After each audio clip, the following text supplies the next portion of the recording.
விஜய் வந்து கட்சியுடைய பேரை வந்து அவர் ஒரு கட்சி ஆரம்பிச்சிருக்காரு. அதை வந்து தமிழ்நாட்டு மக்கள் தான் அவர் தேர்தலில் போட்டியிடுறப்ப அதை பற்றி முடிவு செய்யணும். நம்ம அதை பற்றி கருத்து சொல்றது ஒன்றும் நாகரிகமாக இருக்காது. அது வந்து 2026 தேர்தல் முடிந்த பிறகுதான் தெரியும்.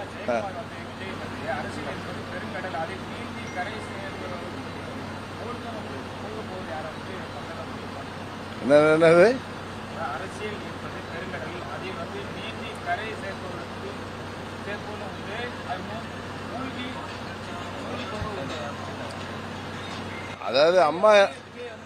அதாவது நடிகர் விஜய் அவர் சொல்றாரு, எனது ஆழ்ந்த வேட்கை, நான் பொழுதுபோக்கா வரலன்னு.